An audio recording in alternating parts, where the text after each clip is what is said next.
नमस्कार दोस्तों, मैं मारुति बंडोगो 24 में फिर एक बार स्वागत है।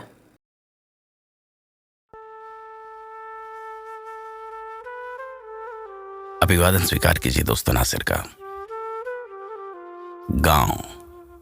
गांव का नाम तो आपने सुना ही है।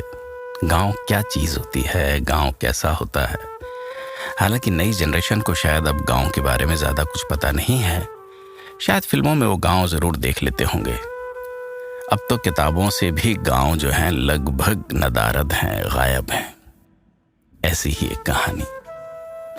रामेश्वर काका का लड़का जब 10वीं में पास हुआ था तो बाबूजी ने पूरे गांव को उसका रिजल्ट बताया था। मोहन और मैं जब परीक्षा देने जाते, रामेश्वर काका हमारे साथ जाते। सुगनी अम्मा किसी और के बच्चे को निवाला खिलाती तो सुगनी अम्मा की बिटिया हाट बाजार में चंपा बुआ के साथ जाती। किसी एक घर में जलते हुए चूल्हे की आग गोईठे में पूरा गांव ले जाता। किसी और की लहलाती फसलों को देख किसी और के होठों पे मुस्कान खिल जाती।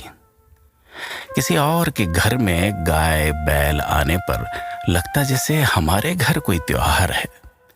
महिलाओं से भरा आंगन ढेंकी कूटते हुए उनकी गीतों से गुलजार होता तो बैठक में पुरुषों के ठहाकों से गांव निहाल होता।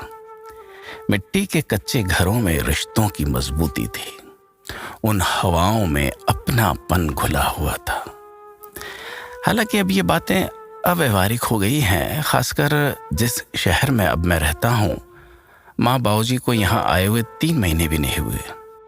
हमारे बच्चों को वे चुभने लगे। उनका सोसाइटी में किसी से बात करना उन्हें गंवारापन लगता। गार्ड से हालचाल पूछना उन्हें बेवजह लगता। बच्चों के दोस्तों के ग्रैंडमदर फादर इंग्लिश में बातें करते हैं और अपने गांव से जुड़े दादा दादी उन्हें आउटडेटेड लगते हैं। वे अपने दोस्तों को अब घर में इसलिए नहीं बुलाते कि कहीं उन्हें शर्मिंदा ना होना पड़े।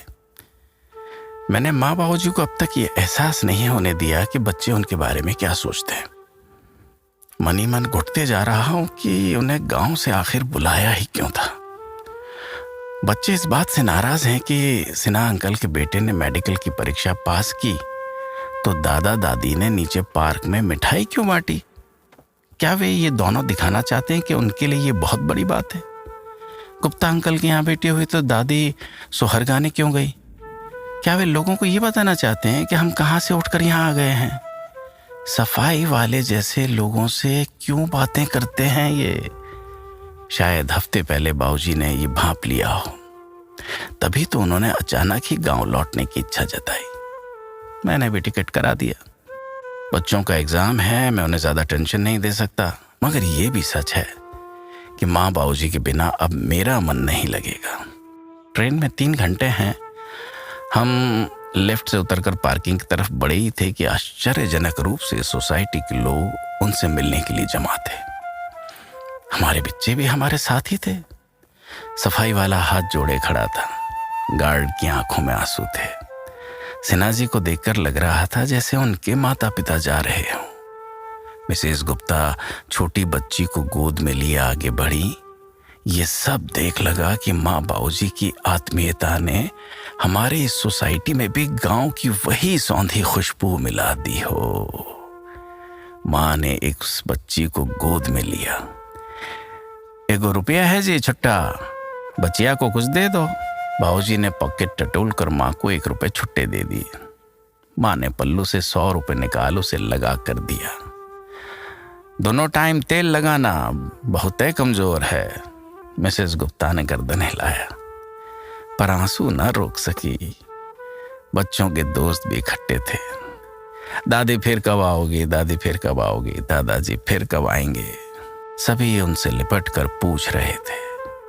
मेरे बच्चे ये सब दूर से देख रहे थे। मैंने भरी आंखों से कार का पिछला दरवाजा खोल दिया। माँ बाबूजी बैठने ही वाले थे। दादी, हमारे एग्जाम में पास होने की मिठाई तुम यहां नहीं बांटोगी। हमारे बच्चों ने पास आकर कहा। हाँ दादी, मत जाओ ना। माँ बाबूजी ने मेरी तरफ देखा। मैंने इससे पहले कभी बाबूजी की आंखों में आंसू नहीं देखे थे। सभी नालायक की गलती है, एक बार नहीं रोका। तुरंत टिकट हटा दिया। मैंने हंसते हुए टिकट फाड़ डाले। सभी की आंखों से आंसू मगर होठों पर हंसी थी। आज मैंने अपने इस शहर को अपना गांव होते हुए देखा था।